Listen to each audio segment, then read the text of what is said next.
Bien, después de estos anuncios quiero dar paso a la predicación del día de hoy. Hemos iniciado en nuestra iglesia un tiempo muy especial que lo denominamos Cuaresma. Es un tiempo de preparación que nos prepara para la celebración de la Pascua, el paso de la muerte a la vida, el paso de la esclavitud a la libertad. Y durante ese ejercicio hemos empezado ahora con un llamado a la conversión. Esta semana tuve la oportunidad de compartir sobre el llamado a la conversión que Dios nos realiza, lo que Dios quiere para cada uno de nosotros. Pero todo ese proceso de la conversión tiene un propósito, y es que Dios desea en nuestra vida que experimentemos la plenitud. Jesús lo manifestó en una ocasión de esta forma: el ladrón vino solamente para robar, matar y destruir, pero yo he venido para que tengan vida y la tengan en abundancia. Como el propósito es que tengamos vida y vida en abundancia, cuando llegas a algo o a alguien, si esa persona está en un estado óptimo, pues tú procuras que se mantenga en un estado óptimo.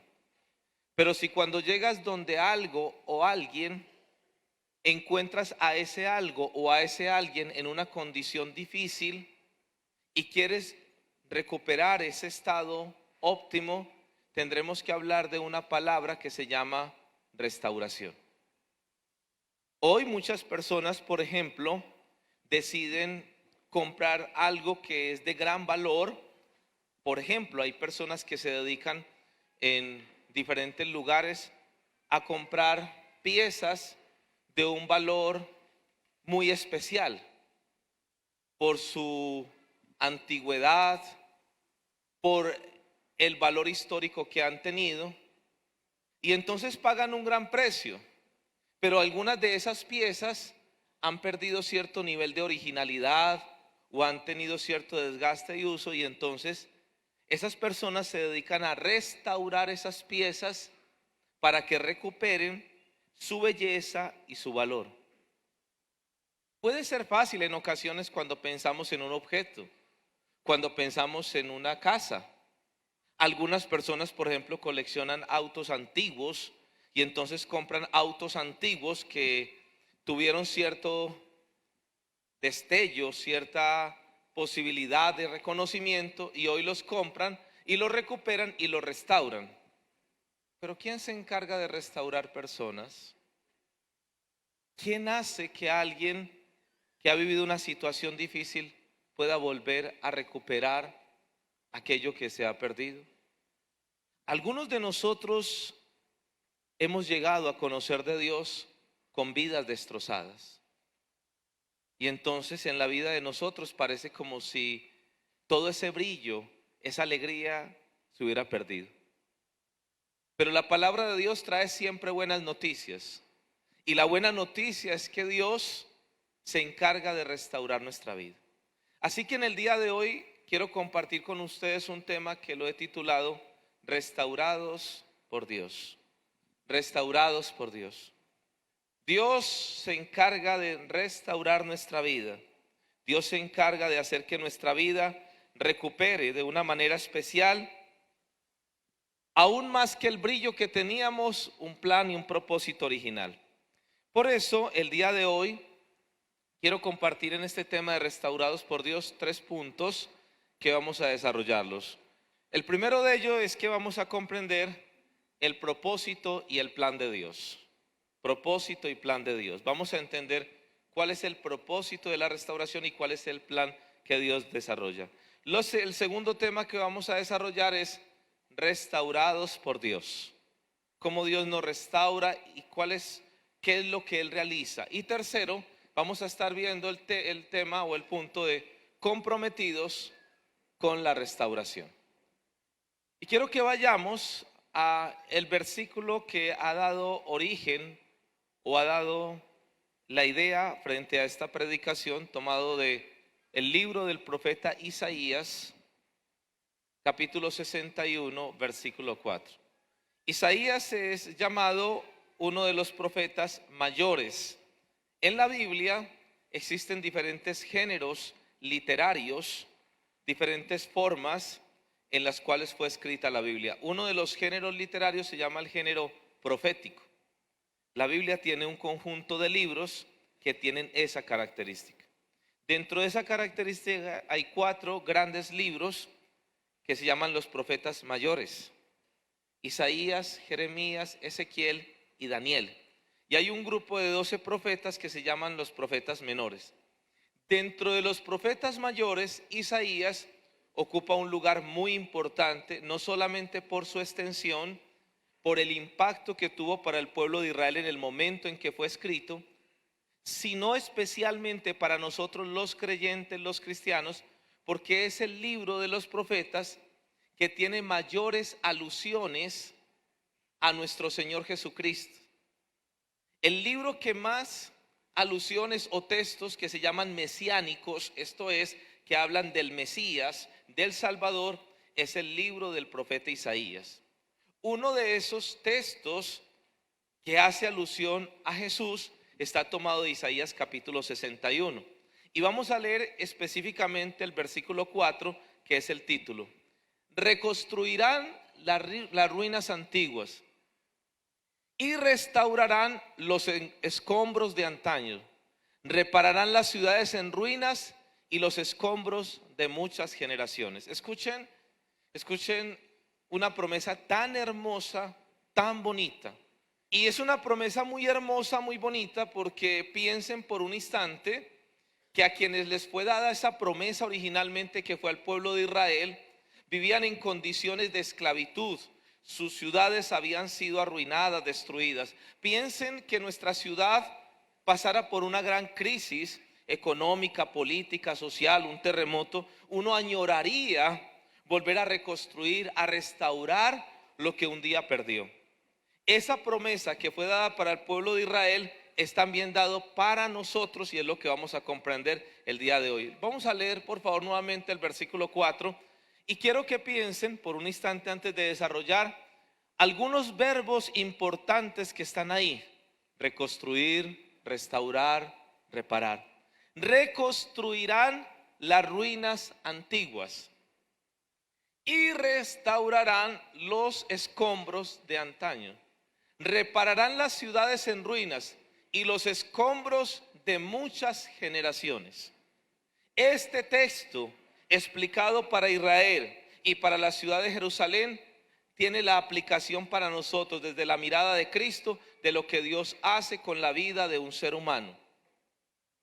Etimológicamente, la palabra restaurar en griego tiene varias acepciones, tiene varios textos.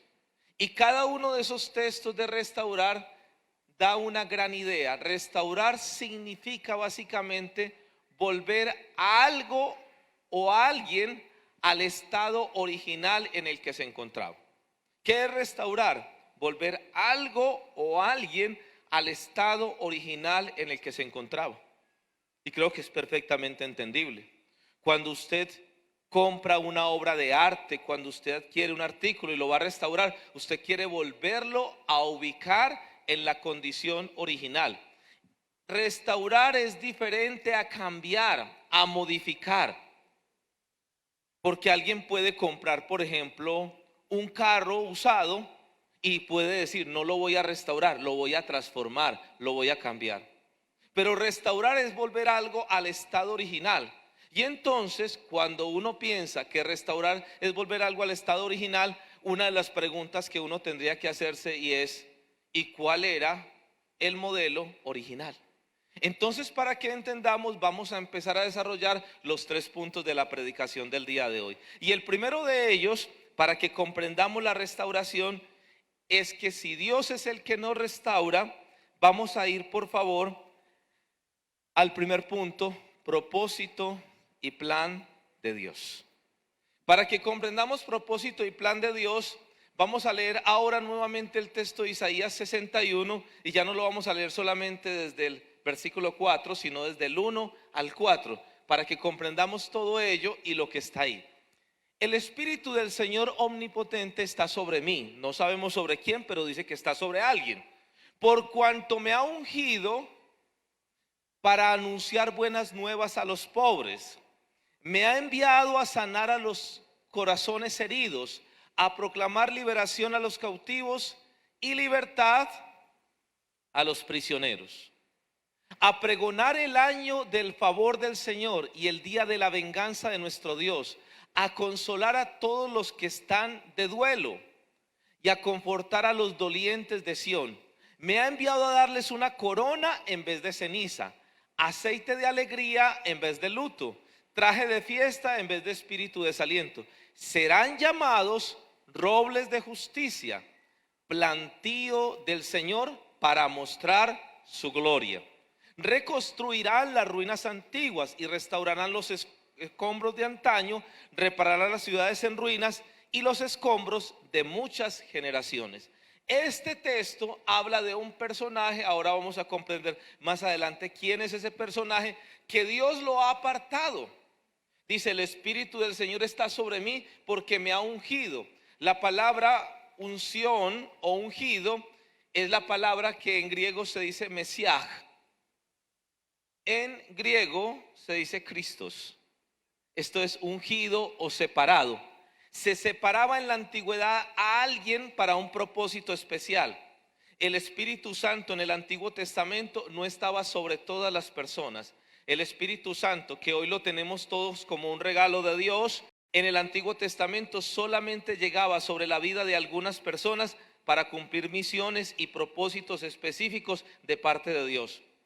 Este personaje, que no nos dice quién es, dice: el Espíritu del Señor está sobre mí porque me ha ungido. Y me ha ungido para dar buenas noticias a los pobres, para sanar a los de corazón quebrantado y herido, para restaurar, para reconstruir, para transformar el llanto, el dolor en alegría, la vergüenza en reconocimiento. Y ahora lo vamos a desarrollar. Pues bien, ese plan y ese propósito tiene un plan y un diseño original. Así que cuando Dios toma tu vida y mi vida, lo primero que tendríamos que decir es: si Dios toma mi vida, ¿cuál es el propósito y qué va a hacer de mí? ¿Qué va a reconstruir de mí? Algunos de nosotros quizás hemos llegado a los pies de Dios, hemos llegado al encuentro con el Señor, y algunos queremos que nuestra vida vuelva a ser la de hace un año, las de 2 años, las de 10 años. Algunos hasta desean que su vida sea diferente, y esa forma diferente se la plantean a Dios: Señor, yo quisiera encontrar una persona que me ame, que me valore, que me respalde, quisiera encontrar un trabajo, quisiera hacer ciertas cosas. Y entonces le decimos a Dios: aquí estoy, y Señor, yo no quiero que me restaures, yo quiero que tú hagas un trabajo en mí, y me gustaría que hicieras este trabajo. Pues bien, yo te quiero decir que cuando llegamos delante de Dios, ya Dios tiene un plan y un propósito, tiene algo especial. Y en ese plan y en ese propósito, en la restauración, Dios ha guardado los planos de cada uno de nosotros para que cuando lleguemos en la condición más difícil, nuestra vida vuelva al estado original. No al estado en el que nacimos en nuestra familia, no al estado en que estuvimos en la mejor etapa de nuestra vida, cuando consideramos que vivimos el momento más dorado, más maravilloso. No, al estado que Dios diseñó desde la eternidad. Así que quiero que me acompañen a un texto maravilloso, un himno precioso, tomada de la carta del apóstol San Pablo a los Efesios, capítulo 1, versículos 3 al 14.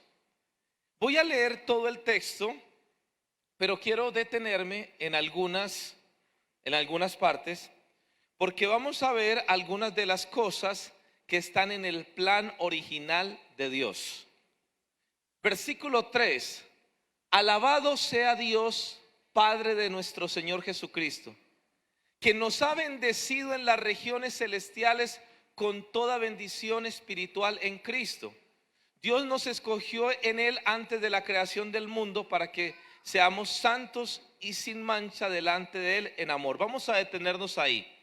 En el plan original de Dios, en el plan original de Dios hay dos palabras que aparecen en estos dos primeros versículos que están en el plan de Dios. En el plan de Dios hay una palabra que se llama bendición y hay una palabra que se llama santificación. Dios nos escogió en Él. Vamos al versículo 3 nuevamente, por favor. Regresemos al versículo. Alabado sea Dios, Padre de nuestro Señor Jesucristo, que nos ha bendecido en las regiones espirituales con toda bendición espiritual en Cristo. Lo primero que quiero decirte es que en el plan original de Dios para nuestra vida no está ni la maldición, no está ni la dificultad. En el plan original de Dios está la bendición, y la bendición entendida de manera integral, con toda clase de bendición. Versículo 4, vamos al versículo 4. Dios nos escogió en Él antes de la creación del mundo, antes de que el mundo fuera hecho, y que fue hecho por medio de Cristo, según Colosenses capítulo 1 versículos 15 al 20. Dios creó todo lo que existe por medio de Cristo y para Cristo. Y antes de que se empezara a crear este mundo, antes de que empezaran las leyes que gobiernan el universo dictadas por Dios, antes de eso Dios nos escogió. Si tú has pensado que eres un hijo deseado, fuiste un hijo deseado, deseada por tus padres, te quiero decir felicitaciones, pero quiero decirte que antes que fueras deseado, pensado, pensada por tus padres, fuiste pensado por Dios. Pero si tú eres de las personas que dicen, yo no fui un hijo deseado, ahora comprendo que yo fui el resultado de un momento de pasión de mis padres, o en algunos casos extremos he conocido personas que dicen, Edison, yo fui producto de una violación. Yo fui un hijo no deseado. Mis padres no querían tenerme. He vivido la experiencia del rechazo desde el vientre de mi madre. Yo le digo a la persona, antes de que tus padres te concibieran, de una manera deseada o no, Dios nos eligió desde antes de la creación del mundo. Eso quiere decir que en el plan original de Dios, Dios te había pensado, Dios me había pensado para que estuviéramos en su presencia sin defecto ni mancha. Volvamos nuevamente por favor al versículo 4. Dios nos escogió en Él antes de la creación del mundo para que seamos santos y sin mancha delante de Él. Esto es, en el plan original de Dios, Dios nos diseñó en santificación y así ha pensado. En otras palabras, nos creó a imagen y semejanza de Él, porque solo Él es santo, solo Él es santo. Santo, santo, santo. Solo Él es santo, y esa imagen y esa semejanza es la que está para nuestra vida. Así que en el plan original, si tú dices, bueno, ¿y cómo me pensó Dios? Entonces yo te quiero decir, ve apuntando: bendecido, santificado. Pero aún más, avancemos en lo que continúa. Versículos siguientes. Nos predestinó para ser adoptados como hijos suyos por medio de Jesucristo, según el buen propósito de su voluntad. Bendecidos, santificados, adoptados como hijos. Continuemos por favor. Para alabanza de su gloriosa gracia que nos concedió en su amado. En Él tenemos la redención mediante su sangre, el perdón de nuestros pecados, conforme a las riquezas de la gracia que Dios nos dio en abundancia con toda sabiduría y entendimiento. Él nos hizo conocer el misterio de su voluntad conforme al buen propósito que de antemano estableció en Cristo, para llevarlo a cabo cuando se cumpliera el tiempo, esto es, reunir en Él todas las cosas, tanto las del cielo como las de la tierra. En Cristo también fuimos hechos herederos, bendecidos, santificados, adoptados, herederos. Fuimos herederos, pues fuimos predestinados según el plan de aquel que hace todas las cosas conforme al designio de su voluntad, a fin de que nosotros, que ya hemos puesto nuestra esperanza en Cristo, seamos para alabanza de su gloria. En Él también ustedes, cuando oyeron el mensaje de la verdad, el evangelio que les trajo la salvación, y lo creyeron, fueron marcados con el sello que es el Espíritu Santo prometido. Este garantiza nuestra herencia hasta que llegue la redención final del pueblo adquirido por Dios para alabanza de su gloria. Así que en medio de todas las cosas quiero que grabes 4 cosas que son importantes. En el plan y en el propósito original de Dios para tu vida, en los planes: bendecido, santificado, adoptado, heredero de Dios. A eso Dios nos va a llevar gradualmente. No fue un propósito, no fue un propósito cualquiera. ¿Por qué quiero decirte esto? Porque no es lo mismo que tú compres, perdóname la comparación que voy a realizar, pero para que lo entendamos, no es lo mismo que tú compres un automóvil de los años 60 o 70 o 50 y lo quieras comprar simplemente para que te desplaces, para que te ayude, porque te está costando mucho el dinero que gastas en transporte, y lo compres y dices: no, a mí no me interesa sino poner el carro a andar. Y no me importa si el motor es el original o no, no me importa si todo lo que tiene que ver con la carrocería, si todo lo que tiene que ver con el chasis no está en las mejores condiciones, me interesa solo que ande. Entonces usted dice: el trabajo no va a ser tan grande.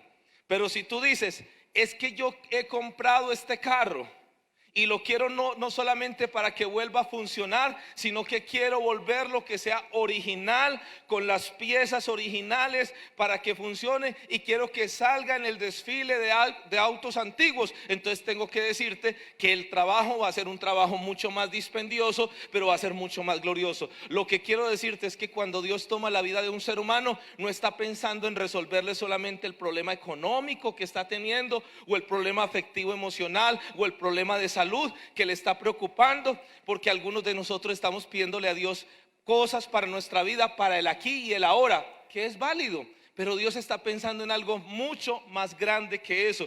Dios está pensando que tu vida experimente bendiciones en todas las áreas: físicas, mentales, emocionales, espirituales. Dios está pensando en ti y en mí, en que seamos santos sin defecto en su presencia. Dios está pensando en ti, que tengamos una relación como hijos de Dios, no simplemente como criaturas. Dios está pensando en ti y en mí, que seamos coherederos. Entonces, cuando uno entiende eso, se siente desbordado y maravillado, pero también se siente sobrecogido.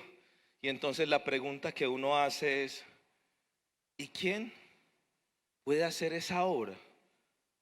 Porque uno podría entender que no es lo mismo tomar un automóvil, para hacer la comparación que hemos venido realizando, que alguien coja un carro año 2020, coja un automóvil año 2019, que tiene algunos golpes, y lo vaya a recuperar, a decir que vas a tomar un carro año 1920, donde tiene dificultades y donde algunas piezas ya han sido deterioradas. Entonces va a decir: es un poco más difícil. No es lo mismo tomar a un ser humano, como en el caso particular de algunos de nosotros, que cuando llegamos delante de Dios hacíamos un listado de todas las áreas de nuestra vida, y casi que nos decían, como dirían las aseguradoras: pérdida total, sin posibilidades. Es más, algunos de nosotros sin ganas de que nuestra vida fuera restaurada. Esta semana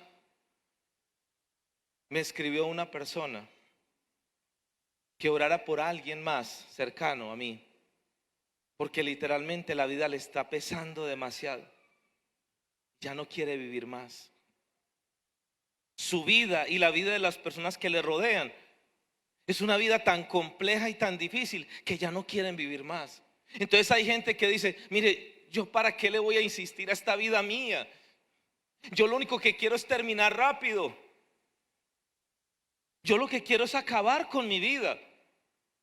Y entonces a esa persona difícilmente: es que yo he tratado de enderezar mi vida, pero no he podido. No he podido, y cuando he tratado tampoco me han dejado. No me han dejado las personas que me rodean, no me dejan las circunstancias, no me dejan mis conflictos internos. Edison, estoy cansado, estoy cansada, ya no puedo más, ya no aguanto más, no soporto más. Y entonces sí, eso es muy bonito, que bendecido, que santificado, que adoptado, que coheredero, pero yo no veo cómo. Yo lo veo en otras personas, pero en mí yo no lo veo cómo. Y entonces tengo que decirte que si el primer paso es comprender el propósito y entender que es un plan de Dios, un plan trazado desde la eternidad, tengo que decir que la única persona que lo puede desarrollar es, número uno, el que conoce los planos originales, y número dos, el que tiene la posibilidad, los recursos, los medios, la autoridad, el poder para hacerlo. Así que la restauración de nuestra vida solo es posible por Dios. Si el primero es el propósito y el plan de Dios, lo segundo es restaurados por Dios. Solamente se puede dar por Dios. Y entonces vamos otra vez al texto central de Isaías 61 y vamos a degustarlo y a saborearlo para que le veamos cómo se da esa restauración. Vamos a leerlo desde el versículo 1, por favor. Vamos a leerlo para que podamos comprender cómo se da ese proceso de la restauración. El Espíritu del Señor Omnipotente está sobre mí. Uno diría, Isaías, porque él es el que está escribiendo.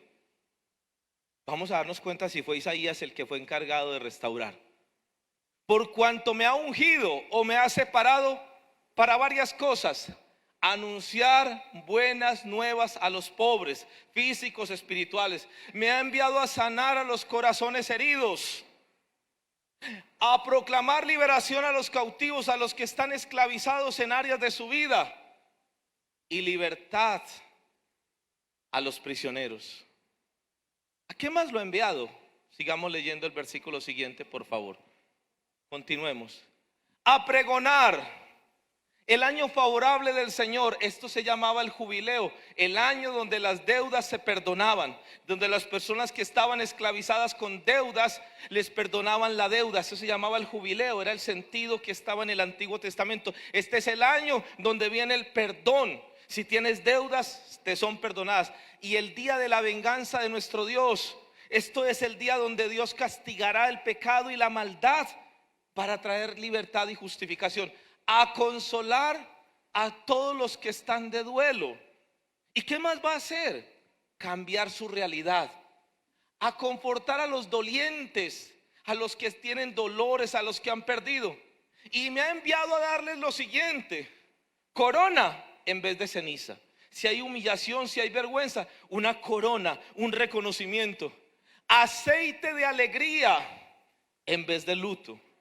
Traje de fiesta en vez de espíritu de desaliento.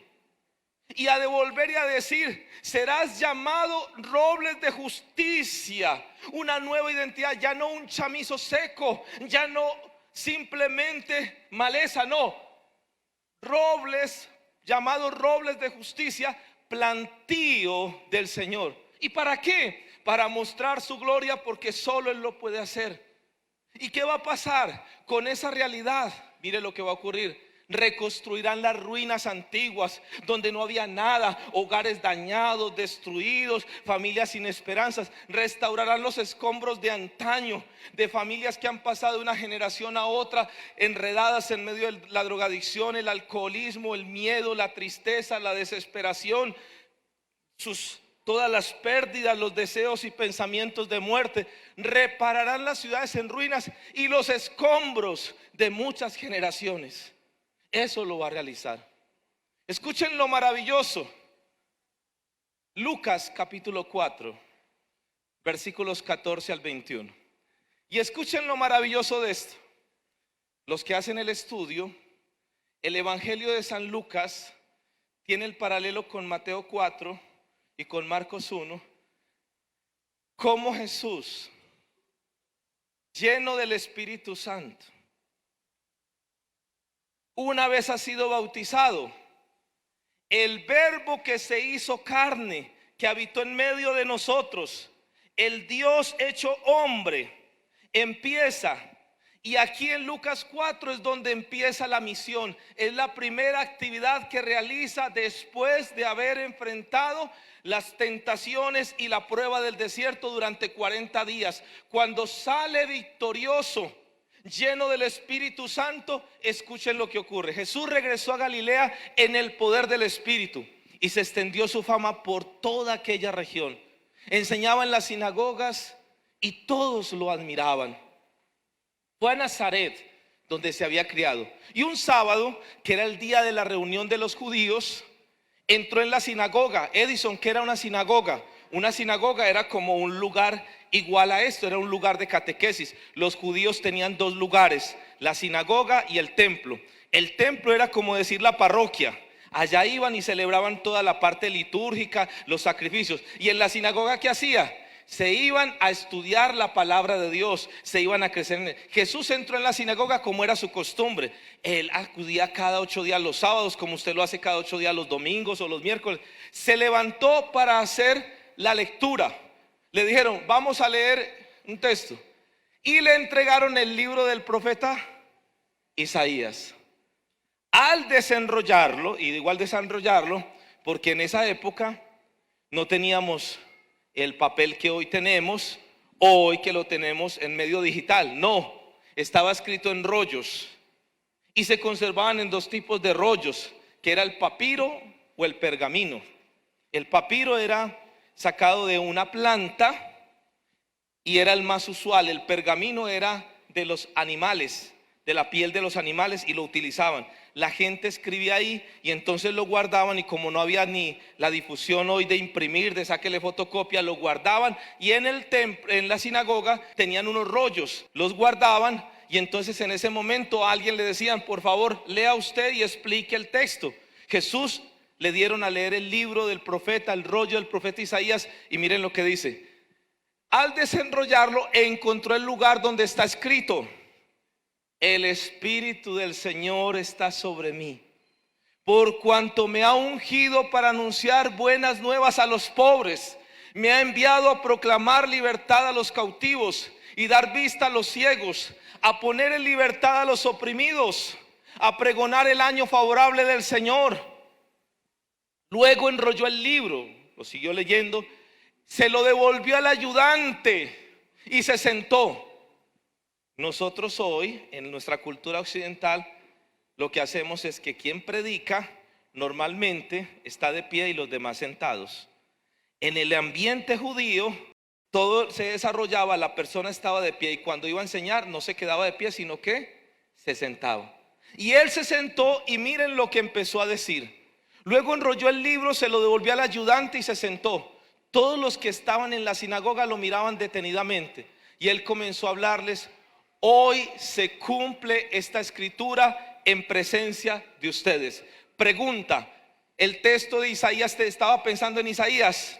No, estaba pensando en Jesucristo. ¿Y por qué en Jesucristo? Hoy mismo se cumple esta escritura delante de ustedes. Y todo el evangelio, todos los relatos del evangelio son manifestaciones, degustaciones, pruebas de lo que el Hijo del Hombre, el Hijo de Dios, el Verbo encarnado, venía a esta tierra a realizar. ¿A qué venía? A restaurar el diseño original de Dios. ¿A qué venía? A consolar a los afligidos. ¿A qué venía? A darle buena noticia a los pobres. ¿A qué venía? A dar libertad a los cautivos. Y entonces, cuando leemos todos los textos del evangelio, cuando Jesús expulsaba a los demonios, ese ejercicio lo hacía básicamente como una forma de liberar. Ocasionalmente, no, de manera permanente. Vamos a leer un texto del Evangelio de Mateo, capítulo 4. Vamos a leer Mateo capítulo 4 para que veamos eso que realizaba, eso que realizó. Y reitero, todo lo que hizo Jesús durante el ministerio fueron degustaciones. Como cuando se va a lanzar un producto y vas a un supermercado y te empiezan a dar la degustación de esa parte, pero hay un día que es el día del lanzamiento. Enseguida nos vamos a dar cuenta que hubo un día donde se consumó la autorización para que todos fuéramos restaurados. Nosotros no vivimos en la época de Jesús, entonces podríamos decir: nos perdimos la oportunidad. Eso les tocó a los de esa época, eso les tocó a los de ese momento, entonces yo no podría ser restaurado. Sí, Jesús sanó a un paralítico, sí, Jesús le dio la vista a un ciego, sí, Jesús liberó, pero yo no viví en la época de Jesús, me perdí esa oportunidad. Entonces tengo que decir que todo lo que aparece en el evangelio, esas demostraciones, son degustaciones de un gran momento que correspondía para todos. Mateo capítulo 4, versículos 23 al 25. Vamos a leer versículos 23 al 25 para que comprendamos. Y estamos comprendiendo que la restauración fue hecha por Dios. Nadie puede devolver. Es que yo me voy a encargar de devolverle. Vamos a tener un cambio de look, un cambio de presentación. Y entonces hoy nos muestran en los realities a una persona que lo entran en condiciones y le transforman su peinado, su sonrisa, le cambian su parte física. Eso no es una restauración, eso es un diseño básicamente. La verdadera restauración solo la puede hacer Cristo, solo la puede hacer Dios, porque solamente Él puede hacer de nosotros nuevas criaturas, nuevas personas. Lo demás son cambios temporales. Jesús recorría toda Galilea, enseñando en las sinagogas, anunciando las buenas nuevas del reino y sanando toda enfermedad y dolencia entre la gente. Su fama se extendió por toda Siria y le llevaban todos los que padecían de diversas enfermedades, los que sufrían dolores graves, los endemoniados, los epilépticos y los paralíticos. ¿Y sabe qué hacía con ellos? Y los sanaba. Los seguían grandes multitudes de Galilea, Decápolis, Jerusalén, Judea y de la región al otro lado del Jordán. A eso se dedicó Jesús. Pero escucha esto: Jesús no vino solamente para la generación de ese tiempo. Jesús no estaba en el plan del diseño solo para los de ese momento. Jesús vino para toda la humanidad. A los de ese momento les tocó vivirlo presencialmente, en vivo y en directo, pero nosotros por el Espíritu Santo lo podemos seguir presenciando, experimentando y viviendo. Hebreos 13 versículo 8 dice: Jesucristo es el mismo ayer, hoy y siempre. Por eso creemos que Él es el Cordero de Dios que quita el pecado del mundo. Gálatas capítulo 4 versículos 4 al 7 nos muestra ese propósito y nos muestra cómo Dios lo hace. Pero cuando se cumplió el plazo, Dios envió a su Hijo, nacido de una mujer, la Santísima Virgen María, nacido bajo la ley. ¿Para qué? Para rescatar a los que estaban bajo la ley, a fin de que fuéramos adoptados como hijos. ¿Recuerdan cuál era el plan? Uno de los propósitos: ser adoptados. Ustedes ya son hijos. Dios ha enviado a nuestros corazones el espíritu de su Hijo que clama: Abba, Padre. Así que ya no eres esclavo sino hijo. Y como eres hijo de Dios, Dios te ha hecho también heredero. ¿Gracias a quién? A Cristo. Pero escucha esto: de restauración de Dios no lo puede hacer ni el papá, ni la mamá, ni la familia. Es que hay personas que dicen: no, yo le voy a ayudar a mi hijo para que se levante, para que se organice, para que salga adelante. Excelente, felicitaciones por ese buen deseo. Pero quiero decirte algo: el único que lo puede hacer es Dios, porque tiene los planos, porque fue comisionado para eso. Pero escucha esto: porque pagó el precio. Porque no se puede restaurar algo que ya no lo tienes si no lo vuelves a comprar. Es como si hubieras tenido un carro, por alguna razón en una crisis económica lo tuviste que vender y el carro casi que te lo estaban volviendo chatarra, y tú dices: necesito volver a recuperar ese carro porque ese carro es el de la familia, ese carro es maravilloso, ha sido el mejor y lo quiero volver a recuperar y restaurar. Y le dices: no hay ningún problema, señor, pero necesitamos que por favor pague el precio.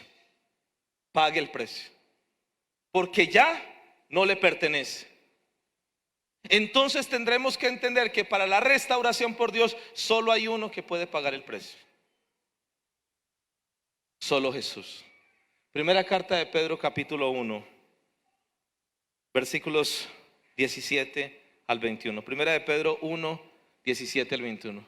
Ya que invocan como Padre al que juzga con imparcialidad las obras de cada uno, vivan con temor reverente mientras sean peregrinos en este mundo. Continuemos, por favor. Como bien saben, ustedes fueron rescatados. ¿Fuimos qué? De la vida absurda que heredaron. ¿De quién? ¿Qué heredamos de nuestros antepasados? Cosas buenas, pero heredamos una vida absurda. En otras palabras, heredamos escombros. Algunos de nosotros tenemos de nuestras familias heredados miedos. Algunos de nosotros tenemos heredados de nuestra familia orgullo. Algunos de nuestras familias tenemos heredados pensamientos y deseos de muerte. Algunos tenemos heredados de nuestras familias adicciones. Tengo personas de mi familia que hoy sufren las consecuencias de una familia que creció en medio de las adicciones al juego, al dado, a las cartas, al naipe, a todo lo que sea, y se jugaban el dinero. Y eso lo aprendieron de una generación a otra. Hay familias que han perdido grandes riquezas porque sus antepasados estuvieron ahí, heredaron una vida sin sentido de sus antepasados. Hay familias que han heredado esa cantidad de cosas. Hay familias que de una generación a otra han pasado llenos de violencia, y entonces crecen en esos ambientes. Una persona en un retiro me dijo: Edison, estoy escribiendo una nueva historia y le doy gracias a Dios. Mi familia ha sido una familia que ha crecido en medio de las situaciones de la droga. No por el consumo de la droga, sino porque mi familia desde hace muchos años, de otras generaciones, se han dedicado a la venta de alucinógenos. Y yo, ahora que conozco a Dios, yo quiero romper eso y estoy pidiéndole al Señor con todas las fuerzas. Ya logré salir, pero que mi familia se rompa esa cadena. Es que hay familias enteras que han pasado de una generación a otra. Hasta en nuestra televisión colombiana dieron una serie, una novela que se titulaba precisamente de eso. Se llamaba La Saga, negocio de familia. Cómo de una familia a otra vivían de esa manera. Y hay familias enteras que han heredado eso, y como los han heredado se quedan esclavizados. Familias enteras que se han derrumbado por la ambición, por la codicia, por el alcoholismo, y de una generación a otra se han perdido todo lo que quieran. Volvamos al texto, porque de eso fue lo que Dios nos rescató. Como bien saben, ustedes fueron rescatados de la vida absurda que heredaron de sus antepasados. El precio de su rescate no se pagó con cosas perecederas como el oro o la plata, sino con la preciosa sangre de Cristo, como de un cordero sin mancha y sin defecto.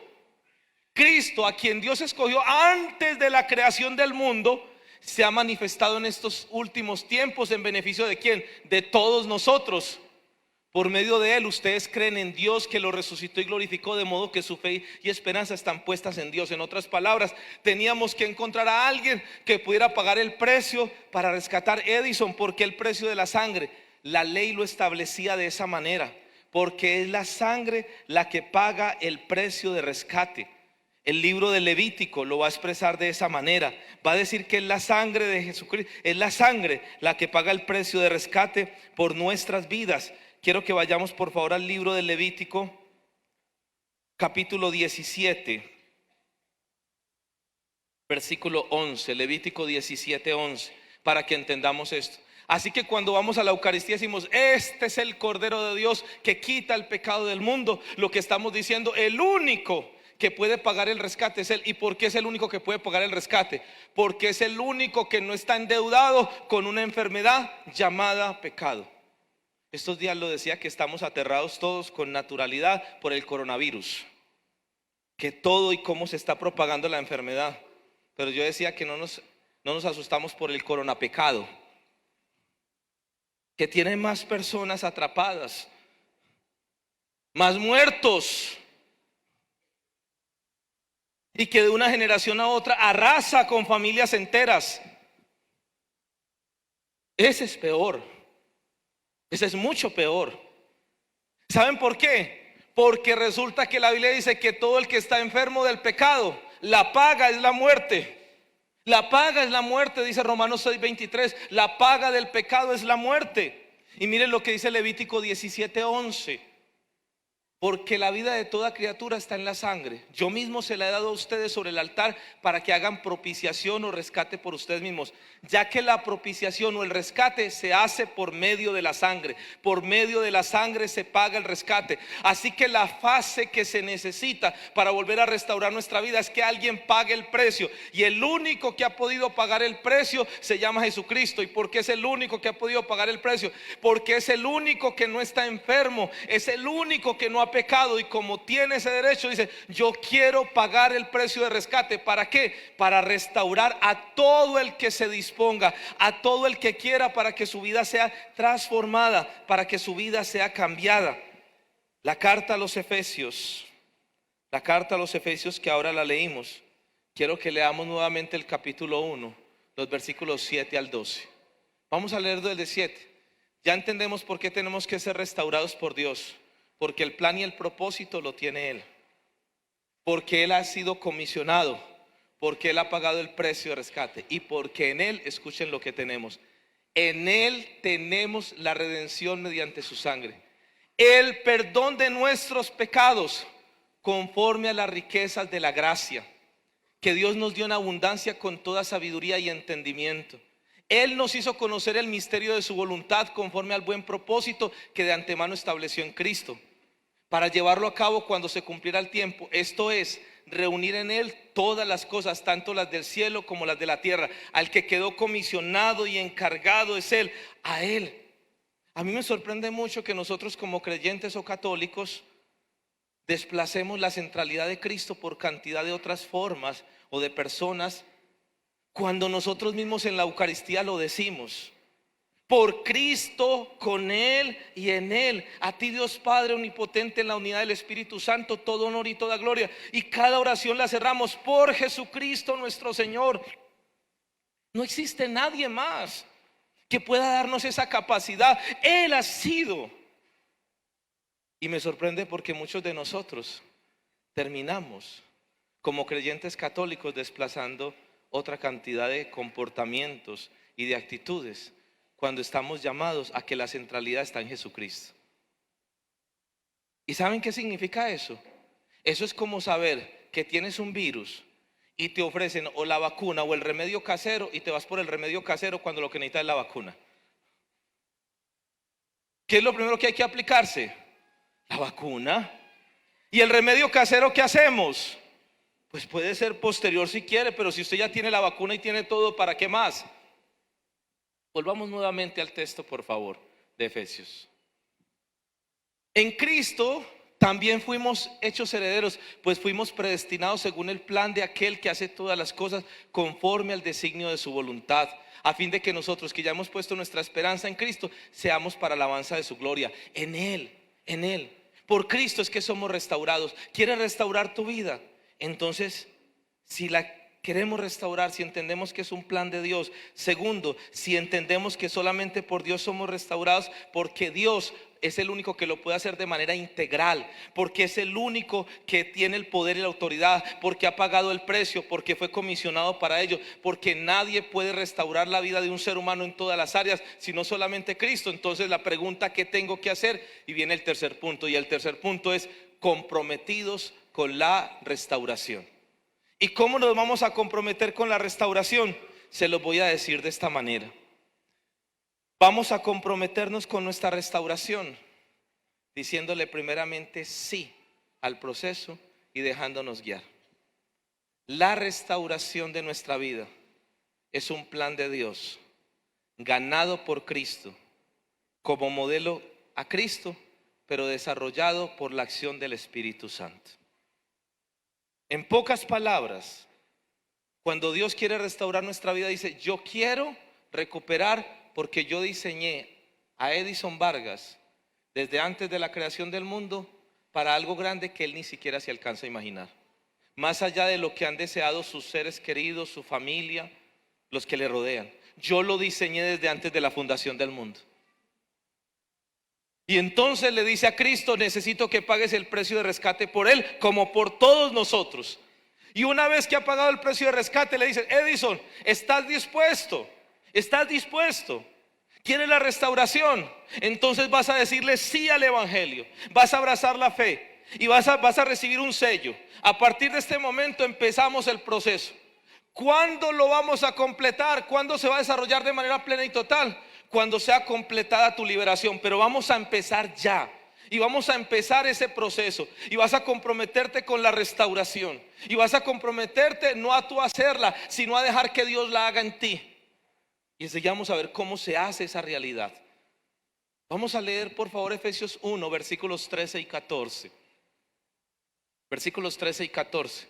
En Él también ustedes, cuando oyeron el mensaje de la verdad, el evangelio que les trajo la salvación, el día que lo escucharon, cuando escuchamos la predicación, cuando escuchamos que en Jesucristo muerto y resucitado hay salvación, cuando escuchamos esa buena noticia y lo creyeron, ¿por dónde se empieza el proceso de la restauración? Por la fe. Yo creo, y Señor, yo creo que tú lo realizaste y por fe te recibo. Ese día fueron marcados con el sello que es el Espíritu Santo prometido. El Espíritu Santo, garantiza nuestra herencia. Recuerden que en el plan estamos que seamos herederos hasta que llegue la redención final del pueblo adquirido por Dios para alabanza de su gloria. Edison, entonces, ¿qué hacemos? Le voy a decir esto. Usted, por favor, va a dejar que Dios entre a su vida. Pero es que mi vida está vuelta a nada, esos son escombros, déjeme yo barro un poquito. Déjeme yo saco un poquito de escombros. Dios le dice, no, déjame, que yo voy a sacar los escombros. Si quieres, más bien hazte al ladito mío y yo te digo que vas votando. Porque de pronto, si tú dices que vas a votar, de pronto tú votas lo que yo no quiero que votes. Y te quieres dejar lo que yo no quiero que dejes. Cuando tú autorizas a Dios, le dices, Señor, yo te autorizo, abrazo la fe, y acto seguido, deje que Dios le marque las pautas. Y entonces Dios le dice, hágame un favor, esto renuncia, esto sanación, esto liberación, colocamos, Señor, pero es que eso me ha servido mucho. No, eso no va. No va. Porque algunos podemos querer tener lo que Dios no quiere que tengamos. Y entonces el paso que hay que hacer es dejar que Dios se apodere de nosotros en todas las áreas. Segunda carta a los Corintios, capítulo 5, versículos 14 al 21. El amor de Cristo nos obliga, porque estamos convencidos de que uno murió por todos y por consiguiente todos murieron. Y Él murió por todos, para que los que vivan ya no vivan para sí, sino para el que murió por ellos y fue resucitado. Así que de ahora en adelante no consideramos a nadie según criterios meramente humanos. Aunque antes conocimos a Cristo de esta manera, ya no lo conocemos así. Por lo tanto, si alguno está en Cristo, si alguno decide estar en Cristo, si alguno decide, yo quiero que Dios sea el centro de mi vida, es una nueva creación. Lo viejo ha pasado, ha llegado ya lo nuevo, lo que Dios tenía diseñado desde la eternidad. Todo esto proviene de Dios, no proviene de nadie, no proviene de un maestro, no proviene de un coach, no proviene de un mentor, no proviene de un asesor, no proviene de que te hayas parado frente a un espejo y vas a empezar a declarar qué es lo que quieres con afirmaciones de autoseguridad, siendo valiosos, siendo significativos. Y quiero que lo entiendan, no estoy de manera peyorativa, soy coach. Pero quiero entender que el modelo original lo desarrolla Dios. Los accesorios, las arandelas, las coloca todo lo demás. Pero el modelo original lo desarrolla ¿quién? Dios. Todo esto es hechura de Dios. Volvamos nuevamente al texto. Todo esto proviene de Dios, quien por medio de Cristo nos reconcilió consigo mismo y nos dio el ministerio de la reconciliación. Eso es lo que hacemos quienes predicamos. Esto es que en Cristo Dios estaba reconciliando al mundo consigo mismo, no tomándole en cuenta sus pecados y encargándonos a nosotros el mensaje de la reconciliación. Así que somos embajadores de Cristo, como si Dios los exhortara a ustedes por medio de nosotros. En nombre de Cristo le rogamos que se reconcilien con Dios.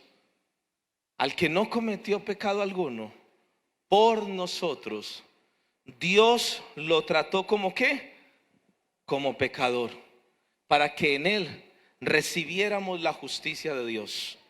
Vamos al capítulo 6 de la carta a los Efesios, versículo 1 y 2. Continuemos. Nosotros, colaboradores de Dios, le rogamos que no reciban su gracia en vano, que si nos dan este regalo lo recibamos, porque Él dice: en el momento propicio yo te escuché y en el día de la salvación te ayudé. Les digo que este es el momento propicio de Dios. Hoy es el día de la salvación. Hoy es el día en que tenemos que decirle: Señor, yo quiero empezar un proceso de restauración en mi vida. Yo quiero que transformes las ruinas que hay en mi vida, las transformes en algo nuevo. Yo necesito que mi vida sea levantada. Pero Señor, te quiero entregar las llaves de propiedad de mi vida. Te quiero decir que tomes el control. Y Señor, que si aún a pesar de ello yo soy el obstáculo, aún a pesar de mí, hazlo por encima de mí. Porque algunos de los que frenamos ese proceso de restauración somos nosotros mismos, con actitudes, con comportamientos, con apegos, con miedos, con inseguridades que Dios necesita quitar. Posiblemente porque aprendimos a crecer de esa manera. He tenido la oportunidad en otros momentos de hacer trabajos en un lugar que se llama Centrodía, que trabajan con las personas, habitantes de calle, y algunos de ellos en condiciones difíciles. Y es muy doloroso encontrar que ellos están en la desesperación de querer salir y los llevan para que se bañen, les dan comida, visten y duran 2-3 días, y a los 2-3 días están otra vez afuera. Y uno dice, pero ¿qué es lo que pasa? ¿Cuál es el obstáculo más grande? Ellos mismos. Algunos de nosotros estamos siendo el obstáculo más grande para la restauración de nuestra vida. Por eso Jesús dijo, si alguno quiere venir en pos de sí mismo, niéguese a sí mismo, tome su cruz cada día y sígame. Si alguno está en ese momento, dígale, Señor, el primer paso para que mi vida sea restaurada es que necesito morir, que tú, Señor, restaures mi vida, porque yo quiero empezar a vivir el proyecto de vida que tú quieres que yo viva. Habrá alguien interesado en que tú no lo vivas, se llama el enemigo, y tratará de venderte la idea, de desanimarte, decirte que no lo vas a lograr, que no eres nadie. Pero yo te quiero decir que si le has dicho sí a Dios, cree que Dios lo hará, porque la obra que Él ha iniciado, Él la perfeccionará, dice Filipenses 1:6. Filipenses 1:6 dice que la obra que Él ha iniciado, Él la perfeccionará. El apóstol Juan dice, hijitos míos, ya somos hijos de Dios. Mirad cuánto nos ama Dios el Padre, que se nos puede llamar hijos de Dios, y lo somos. Sí, todavía no se ve lo que seremos, pero un día seremos tal como es. Si has caído, Dios te da la oportunidad de que te levantes. Si la culpa, si la vergüenza, si el miedo, si las cadenas hoy no te dejan avanzar, es el momento para decirle, Señor, rompe esas cadenas, sana esas heridas, llena esos vacíos. Yo te necesito, Señor. Yo quiero que restaures mi vida, porque solo tú lo puedes hacer, porque quiero que hagas tu obra en mí. Y si es así, entonces el día oportuno para ese momento es hoy. Y vamos a decirle al Señor, vamos a decirle al Señor que restaure nuestra vida. Y quiero invitarte que cierres tus ojos. Padre, en el nombre de Jesús, te damos gracias por tu amor, tu bondad y tu misericordia. Te damos gracias porque tú eres el Dios que restaura nuestra vida. Porque tú eres el Dios que hace nuevas todas las cosas. Toma nuestra vida, Señor, que ha estado en ruinas por generaciones. Toma nuestra vida, Señor, que quizás ha estado en esclavitudes, en adicciones. Toma nuestra vida, Señor, que está llena de heridas, y hoy nos sentimos atrapados en medio de nuestras heridas, y sentimos que nuestra vida no es el templo, sino el tugurio, y nos hemos acostumbrado a vivir de esa manera. Pero hoy, Señor, queremos experimentar tu gracia, tu amor y tu bondad. Hoy queremos, Señor, que restaure nuestra vida. Y si es tu deseo que Dios restaure tu vida, yo quiero invitarte que en esta hora le otorgues ese título de propiedad. Y si lo has hecho, quiero invitarte para que renueves y que hagas de tu vida en esta hora una actualización de ese empoderamiento que le diste a Dios. Si deseas, repite esta oración en voz alta conmigo. Señor y Dios, en este día que he escuchado tu palabra, reconozco tu amor, tu bondad, tu propósito y tu plan para con mi vida. También reconozco toda mi maldad, todo mi pecado y toda mi necesidad. Hoy te acepto a ti, Señor Jesucristo, como mi Dios y como mi Salvador. Te pido, Dios, que restaures mi vida, que me selles como propiedad tuya con el Espíritu Santo, que escribas mi nombre en el libro de la vida. Doy la gloria al Padre, al Hijo y al Espíritu Santo, como era en un principio, ahora y siempre, por los siglos de los siglos. Amén. Con tus ojos cerrados, quiero orar por ti. Padre, en el nombre de Jesús, tus hijos, tus hijas, los aquí reunidos, te hemos entregado el título de propiedad sobre nuestra vida. Aún desde nuestras limitaciones, desde nuestras incapacidades y dificultades, te rogamos, Señor, que en esta hora hagas tu obra. Y yo te pido, Señor Jesucristo, que en esta hora empieces a quitar los escombros que por generaciones han estado sobre nuestras vidas. Tú haces nuevas todas las cosas, y en el nombre de Jesucristo llevamos a la cruz del Calvario toda maldición que ha estado por generaciones, para poner fin a esa maldición. Y toda maldición que ha estado en nuestros padres, abuelos, bisabuelos, tatarabuelos, maldiciones de ruina, maldiciones de muerte, maldiciones de enfermedad, maldiciones de adicciones, de esclavitudes, sean cortadas ahora mismo. Señor, coloca fin a toda maldición que ha estado sobre nuestra vida. Coloca fin a toda maldición y trae tu bendición. Quita esos escombros que hemos acumulado por generaciones, que los hemos recibido como herencia en nuestra vida y que nos hacen daño, que nos destruyen. Toma nuestra vida en esta hora, oh Dios. Toma nuestra vida, restáuranos en esta hora. Restaura nuestra vida. Restaura esas emociones que fueron dañadas producto de las heridas, del rechazo, de la soledad. Sana esos corazones heridos. Tú estás cerca, Señor, para los que tienen el corazón hecho pedazos y han perdido la esperanza. Deja que el Señor restaure ese corazón herido, ese corazón que fue maltratado, ese corazón que vivió la humillación, el menosprecio, el rechazo, el abandono. Que creciste en medio de las heridas, heridas que te han acompañado toda tu vida, aún desde el vientre de tu madre. Sana esas heridas, Señor. Sana esas heridas. Ven a vendar mis heridas. Ven a restaurar mi corazón. Solo tú lo puedes hacer. Solo tú conoces mi corazón. Solo tú puedes hacer una obra nueva en mí, oh Dios. Solo tú por tu amor, solo tú en virtud de los méritos de Cristo, solo tú, Señor, en virtud de tu obra redentora, solo tú por tu Santo Espíritu. Deja que el Espíritu Santo te empiece a sanar y dile al Señor que sane esas heridas, que sane esas heridas que se infectaron, esas heridas que están carcomiendo tu alma, que están robando tu alegría y tu deseo de vivir.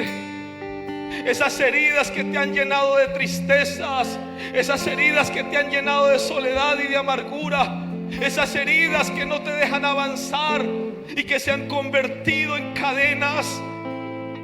Por favor, Jesús, por favor, haz tú la obra en esta hora. Haz la obra en esta hora en quienes están con vidas destrozadas. Tú puedes hacer las cosas de nuevo. Tú nos puedes levantar, oh Dios.